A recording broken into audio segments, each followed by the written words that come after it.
Olá, meus amigos, minhas amigas, sou o professor Lac, com muito prazer, muita satisfação. Estou aqui para começar um super curso com vocês, o curso da nova Lei de Licitações, a Lei 14.133. E esta aula é uma aula inaugural, é uma aula onde eu elenquei aí uns principais itens, na minha opinião, de maior relevância, de maior impacto na Lei de Licitações, né? Por quê? Porque, principalmente aí, eu acredito que nos próximos anos, né? Nos próximos anos aí, nos próximos 2, 3 anos, eu tenho quase certeza o seguinte, que o examinador vai querer saber de você, se você sabe quais foram as principais alterações na Lei de Licitações. É claro que todas essas alterações a gente vai ver artigo por artigo no curso regular. Isso aqui é uma aula introdutória. É uma aula também, o seguinte, professor, eu estou aí, eu não consegui estudar as aulas. Cara, assiste essa aula aqui que serve um pouco de revisão. Bacana? Então vem comigo, né?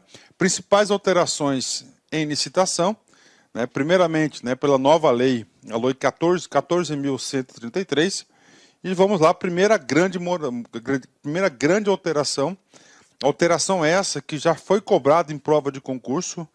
Por quê? Vou fazer um pequeno histórico. Cara, a Lei 8.666 foi a bíblia da licitação desde 93. Olha, desde 93, 17, 18 anos em vigor. E aí, agora, ano passado, a partir do dia 1º de abril, a edição da nova lei. E é o seguinte, primeiro grande ponto, né? O que acontece, né? Nós temos aí modalidades, né? Modalidades. Na legislação anterior, nós tínhamos lá no escopo da lei como modalidades concorrência, tomada de preços, convite, concurso, leilão. Ok. Então essas três primeiras aqui, preste atenção, tá? Entendam, né? E só você sabendo isso aqui, você já consegue acertar algumas questões de concurso, tá? Essas aqui eram da 86693. Ok? Opa, mas essa aqui, ó. Leilão também. O que acontece? Em 2002, nós tivemos aqui a Lei 10.520, a Lei do Pregão.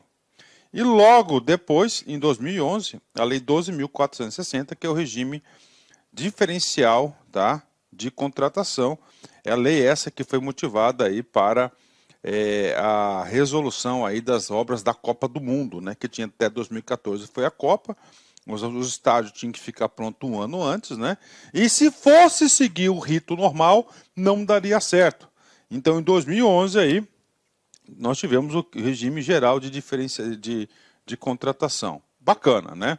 O que acontece agora, né? Agora, com a nova lei, né? Primeira coisa, né? Concorrência manteve, beleza? Ó, pregão trouxe para cá, e claro que essas três leis aqui, elas serão revogadas. Elas serão revogadas, né? Ok, né? Beleza, né? Concurso, mantém.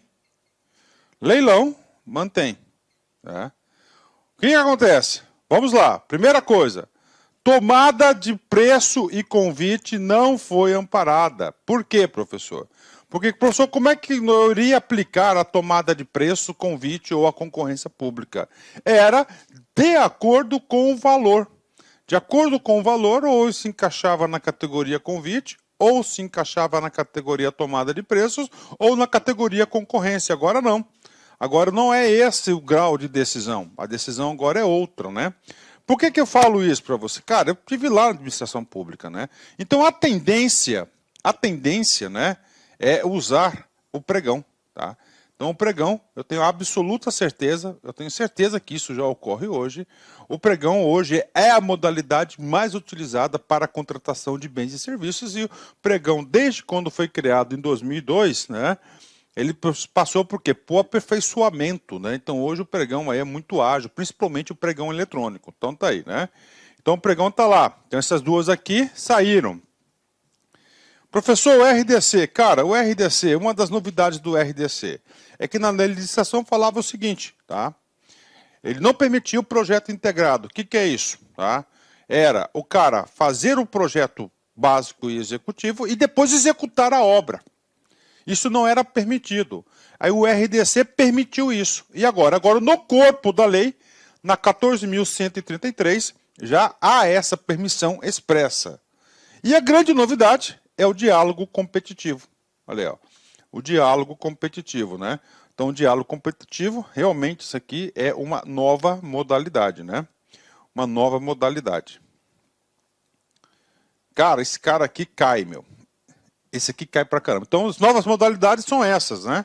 Então, o aluno tem que ter essa visão para a hora da prova. Professor, dá uma deixa aí pra gente no diálogo competitivo, né? Tá bom, eu vou dar uma pequena deixa para vocês aí, para explicar para vocês. Então, o diálogo competitivo funciona mais ou menos o seguinte, né? A administração pública precisa fazer algo inédito, algo novo, tá? Algo inédito, algo novo, que ela não tem know-how para isso. Então, o que ela faz? Ela chama as pessoas do mercado, tá certo? Chama as pessoas, faz uma convocação no mercado, faz uma reunião, ali traça um modelo específico de contratação, um modelo de negócio, define os parâmetros, não é isso? E depois que define os parâmetros, ele tem a fase competitiva. Então, ele traz os fornecedores para ajudarem a construir esse projeto. Claro, isso é novo? Claro, isso é novo, né? E aí, cara, quando eu lembro disso aí, eu lembro lá da minha época que eu fui gestor governamental, cara. Cara, a gente queria fazer, tá? Nós queríamos fazer um sistema de logística integrado. E a administração pública não tinha nem gente, nem pessoal qualificado para elaborar o termo de referência para essa referida contratação. E aí nós fizemos, cara. A gente tocou o pau, né, cara? Fizemos lá. Não acabou dando certo, por quê? Não acabou dando certo por um simples motivo. Quando nós encaminhamos lá para a Secretaria de Administração, que na época era responsável pelas licitações, a gente tinha colocado que nós precisaríamos, né, de uma estrutura de volumes, né, metros cúbicos de volume, né? Por quê? Para a gente usar o teto também, né? Ter a questão de partilheiras e tal. E o cara lá chegou e mudou para metros quadrados, né? E inviabilizou todo o projeto. Mas se tivesse essa modalidade do diálogo competitivo, com certeza iria dar certo, né? Criado novo, né? Então, bora, né? Então, esse aí é o diálogo competitivo, a gente vai explicar isso com detalhes. Nesse exato momento, você tem que saber que o diálogo competitivo é uma nova modalidade trazida pela lei de licitações, né? Primeira grande alteração, então, é nas modalidades, né? Vamos embora, né? Vamos lá, professor, vamos embora, vamos seguir, né? Outra coisa importante que mudou é as fases da licitação. Cara, o que é a licitação? É um procedimento administrativo, né, definido na lei, para quê? Para efetuar a melhor aquisição, a melhor compra para a administração pública, né? Então, como é que acontece, né? Como é que ficou hoje as fases da licitação? Você tem a fase preparatória, que a gente inclui a elaboração do termo de referência, a divulgação digital, a apresentação das propostas e lances, se for o caso, né? Lance no caso do pregão, por exemplo. Depois a gente tem a fase do julgamento e depois a habilitação. É exatamente nessa passagem aqui, tá? Nessa passagem aqui, que houve a alteração, né? No modelo anterior, a habilitação era antes do julgamento. A habilitação era antes do julgamento. Agora não. Agora a habilitação passa a ser após o julgamento. E aí, professor? Mais uma vez, experiência na prática, né? Cara, muitas licitações já paravam aqui, tá? Na fase o quê? Na fase de habilitação, tá? Já paravam aqui na fase de habilitação. Agora não, agora há o julgamento e depois a habilitação, né? E em seguida já vem a fase de recursos e depois a homologação, né? Então essa aqui é uma grande alteração, né? O examinador pode querer saber isso de vocês. O que você tem que saber? Que a fase de habilitação é após a fase do julgamento, né? Então houve uma mudança processual. Professor, mas aí, na nova licitação, professor, né? Há possibilidade da habilitação ser antes do julgamento? Sim. Né? Há a possibilidade, sim, da habilitação ser antes do julgamento, exatamente nessa posição. Né? Agora, para ocorrer essa situação, preste atenção, que a habilitação é antes do julgamento, pode ocorrer a inversão, necessita de ato motivado. Ou seja, a autoridade competente, ele pode fazer isso, né? Mas ele vai ter que explicar os motivos dessa alteração processual. Há possibilidade? Há possibilidade, mas há a necessidade de quê? A necessidade da motivação, né? Um ato motivado, essa inversão aí. Tá? Outra novidade foi em relação aos critérios de julgamento. Tá? E aqui houve o quê? Houve uma ampliação nas condições de julgamento da lei de licitações. Né? Como é que era antes?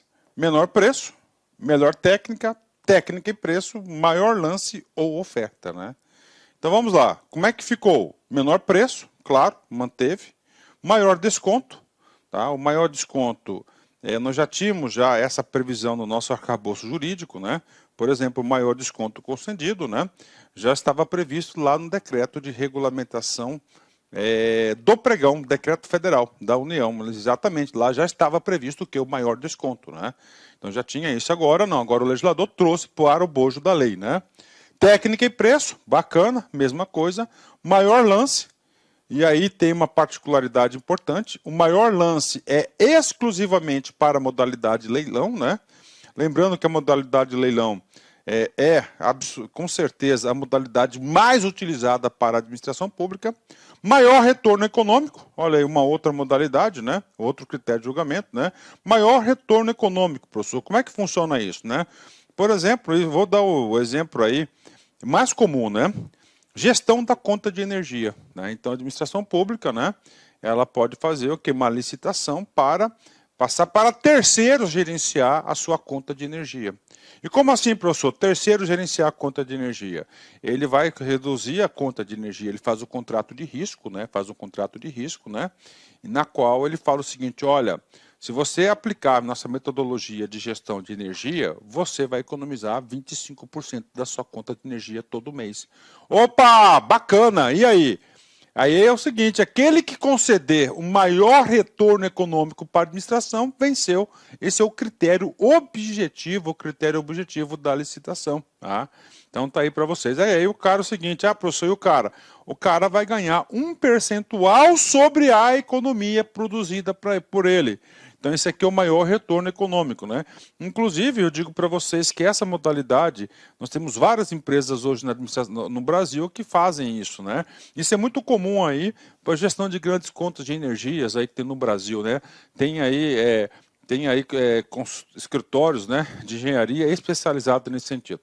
E a última modalidade que nós temos é o quê? Melhor técnica ou conteúdo artístico, né?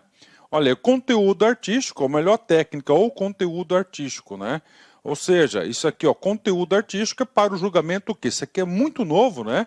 É para o julgamento do concurso, né? Concurso é o quê? Uma modalidade. Concurso é uma modalidade. Então, o que acontece, né? Concurso é uma modalidade. Concurso é uma modalidade. Então, concurso é uma modalidade. E na lei anterior não tinha critério de julgamento do concurso. Agora não. Agora nós temos uma opção de critérios para julgar o melhor conteúdo artístico, né, na questão do concurso, né? Professor, esse concurso é o concurso público? Não, não é o concurso público, né? Esse concurso é o seguinte, né? Por exemplo, a Casa da Moeda quer lançar novas moedas, né, moedas metálicas, né? Aí faz um concurso, né? Faz um concurso aí para artistas do Brasil todo para fazer o novo layout aí das moedas aí, da Casa da Moeda, por exemplo, né? E aí tem vários prêmios, né? Concursos aí, mais ou menos concursos artísticos, né? Outra mudança importante diz respeito à dispensa de licitação por baixo valor, tá? Olha, dispensa de licitação por baixo valor. Como é que era antes, né? Antes era o seguinte, antes era definido 10%, tá? 10% do limite da modalidade convite. Ou seja, o artigo 24, inciso 1 e o inciso 2, né?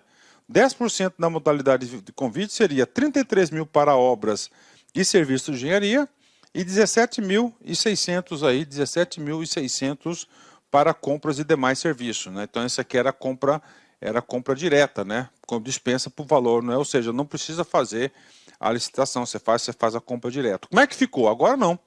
Essa modalidade ela foi extinta, né? Essa modalidade o valor fixo foi extinto, aliás, né? Tá certo? E ficou no seguinte, olha, e definiu um preço fixo para quê? 100 mil reais para obra, serviço de engenharia ou serviço de manutenção de veículos automotores, né? Essa nova categoria, olha só, ou serviço de manutenção de veículos automotores até 100 mil reais, né? Então, isso aqui é novo, ó. Ou manutenção de veículos automotores, né? Principalmente quando a minha passagem na Sejusp, onde tinha que a Secretaria de Segurança Pública, lá tinha muitas viaturas, né? Tinha caminhonetes, pô, estado do Mato Grosso, muita estrada de chão, então tem que ter um carro mais robusto, né? Rapaz, aí um conserto de uma butelona de uma caminhonete dessa, né? Cara, era caríssima, né? Agora não. Agora nós temos o quê? A compra, a dispensa, né? Você faz uma compra direta, né? Facilitou bastante. E 50 mil para serviços e compras, né? Para outros serviços e compras, né? Então nós temos isso aí. Então hoje não é 10% de tal, né? Agora é o quê? Agora é um valor fixo, 50 e 100 mil reais. Ah, professor, já está gravando a aula desatualizada. Não estou, não. Né? Só para informar vocês, né, que esses valores aqui, no dia 30 de dezembro de 2021, foi editado aí, foi editado novos valores, né, que muda aqui. E olha só, a partir de 1º de janeiro de 2022, Jair Messias Bolsonaro. Ou seja, especificamente no nosso caso, tá, que é o inciso 1, caput do artigo 77, que é lá da dispensa, e o inciso 2, do 77, passou a ser de 100 mil, pulou para 108 mil. De 50 mil, pulou para 54.020,41. Então, esses valores aqui você tem que saber. Tá? Então, hoje não é mais 10%, é um valor fixo que ele determinou, né? É um valor fixo que foi determinado. Dispensa de licitação por emergência, né? Olha aí. Dispensa por licitação por emergência. O outro ponto importante, que nós tivemos aí algumas alterações significativas. Como é que era antes? Tá? Claro, antes, né? O que é uma dispensa de licitação por emergência, né? Cara, a emergência é algo que não está planejado, que não tem como planejar. E aí, professor, que não tem como planejar? Não tem como planejar, tem que ser emergência, né? Então você vai dispensar. Não tem tempo hábil para passar por todos os procedimentos da licitação. Então você faz uma dispensa por emergência, né? Então o que acontece, né? Nessa modalidade ainda existe, claro, né? O prazo era de 180 dias, beleza. Olha as alterações aqui, né? Primeiro, o valor máximo do contrato será de 1 ano. Então de 180 dias passou para 1 ano, né? Ó, o artigo 75 é o artigo das dispensas, né? B, não pode recontratação de empresa já contratada com base nesse dispositivo. Ótimo, né? Por quê? Porque às vezes não dava tempo de fazer a licitação, 6 meses é muito rápido, aí a empresa ficaria o quê? Ó, sendo recontratada. E por isso, penso que o legislador já falou, cara, vamos colocar logo o prazo de 1 ano, porque 1 ano aí é um prazo razoável para realizar qualquer licitação em qualquer modalidade, né? Beleza, né? Outra coisa, vamos lá. Dispensa para manter continuidade do serviço público. Há necessidade de informar quem deu causa, né? E aí, professor, aí eu vou trazer um exemplo meu, lá da segurança pública também. Por exemplo, né, quando eu fui para lá, né, o que aconteceu quando eu fui para lá, cara? Aconteceu o seguinte, olha só, né? Alimentação de reeducandos, marmita para preso, tá? É um serviço, claro, importante, né? O cara tem que comer, né? Então o que acontece lá, né? Lá acontecia, na época, tinha tipo uma máfia, né? Então o que acontece? Os caras enrolavam e não faziam a licitação. Penso eu que tinha até uma intenção para isso. Tá? Penso eu que tinha até uma intenção para isso. Né? Para quê? Para provocar o caos. No que provoca o caos, o cara não pode ficar sem alimentação. A administração pública tem essa responsabilidade. E aí o que acontece? Manda lá um contrato de emergência. Tá? Então, cara, eu já cheguei a ver situações que o cara está lá contratado de 1 ano e meio, 2 anos, contrato de emergência. Agora acabou isso. Primeiro, que o prazo é de 1 ano, tá? O prazo é de 1 ano, aí não pode recontratação. Aí o que acontece? Essa situação que eu acabei de falar para vocês, infelizmente, ela acontece. Então, ela é provocada. Ela é provocada. Por que ela é provocada? Porque ela é passível de planejamento e não foi feito o planejamento. Pô, já sabe que o cara ia, entendeu, comer. Agora, como é que pode ser um contrato emergencial, né? Vamos dar um exemplo aí, vamos criar um exemplo estratosférico aqui na minha cabeça aqui. Vamos supor o seguinte, que o governo começa a bater duro na questão aí do Covid aí, naquela época que não podia sair, estava prendendo o povo na cadeia, né? Aí, de repente, com essa medida, aumentam 30% a população carcerária. Aí sim, aí cabe uma contratação por emergência. Por quê? Olha, a administração pública tinha, por exemplo, 30 mil presos. De um dia para o outro, ele passou a ter 36 mil, 39 mil. Dado o fator novo social ocorrido que não estava no planejamento de ninguém. Aí, nesse caso, né, aí sim é uma coisa interessante. Então, o que acontece, né? Isso aqui vai causar calafrios em muita gente da administração pública. O que vai acontecer aqui, né? Olha, tudo bem. Ó, e tiver dispensa para manter serviço de continuidade de serviço público, então vamos lá. Pô, fornecimento lá da marmita, lá da quentinha do presidiário. Olá, meus amigos, minhas amigas, inicialmente eu peço licença a vocês, eu peço desculpa, pois interrompi os seus estudos, mas essa videoaula é uma videoaula demonstrativa do nosso site Lá Concursos. Nós estamos oferecendo 3 opções de curso a preço bastante acessíveis aí. Tem curso até de R$20 aí, que é a parte de conhecimentos básicos, que é língua portuguesa, mais aquela parte de legislação. Temos 2 cursos específicos, assistente de administração completaço e um super curso básico de técnico de contabilidade. Qualquer um desses cursos eu garanto para você, se você estudar pela nossa metodologia, estudar, assistir as nossas videoaulas, garanto para você que ali tem todo o conhecimento necessário e suficiente para você ser aprovado. Só depende de você. Bacana? Maiores informações, tem um link aqui. Clica lá, conversa com o nosso pessoal do atendimento, que eu tenho certeza que você não vai se arrepender. Espero vocês. Forte abraço. Tchau, tchau.